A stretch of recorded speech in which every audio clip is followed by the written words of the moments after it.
And so you find out many people who are wasting in life are the most talented of people, but they never took time to develop themselves. It is those who are average, who were afraid that if they don't prepare themselves, their lives will waste, that eventually becomes the champions. The ones who are exceptionally gifted, if God helps them most time, they begin to work for the average ones. The man who has Alibaba business, whatever, from China, he said his job is to hire the smart people so that they will think for him and get the job done. He just coordinates them. So everybody working with him at directorate level is many times more intelligent than him, but they didn't prepare themselves for leadership. He developed himself, and so he hired the ones who are intelligent. The question is, why didn't the intelligent ones prepare themselves for leadership? Because they didn't understand the place of nurturing, refining, and preparing through process for vision. The guy sings. He's just waiting. It's the day they invite him for a meeting. He quickly rushes to the room. Oh, Father, thank you for this open door. You will open more. And he comes and sings. And when you are singing, out of respect for God, people just lift their hands. But they won't remember you came for the meeting.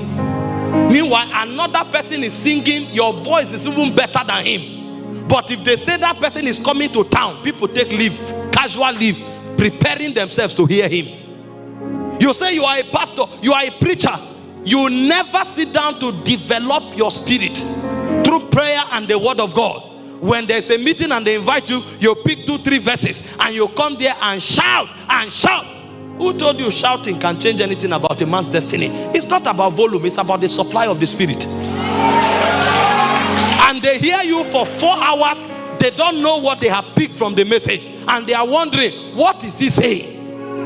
You say you are a businessman, you are repairing vehicle parts, and you were repairing Volkswagen in 1995. Until date, you have not upgraded. Meanwhile, new model of vehicles have come up, but you didn't develop your skill.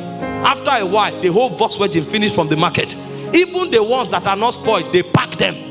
You are still a mechanic, but you are outdated because you didn't upgrade yourself. So if you don't understand the place of developing the grace of God that is on your life, you will see your generation pass by. But you know what wise men do? They catch their lives and they leave it. And the way you catch your life is to develop every grace in your life and insist that in every cycle, the best version of you will manifest. So that if people meet you, even if it were for 10 minutes, they will not forget that they met somebody. It doesn't matter how many they met. They will know that when this man came, there was something different about him. Because a man's gift maketh room for him. A man's gift causes him to stand before kings. If you don't develop the grace of God that is in your life, even God's help will be limited in your life. And so the place of grace, virtue, and giftings are very important in vision.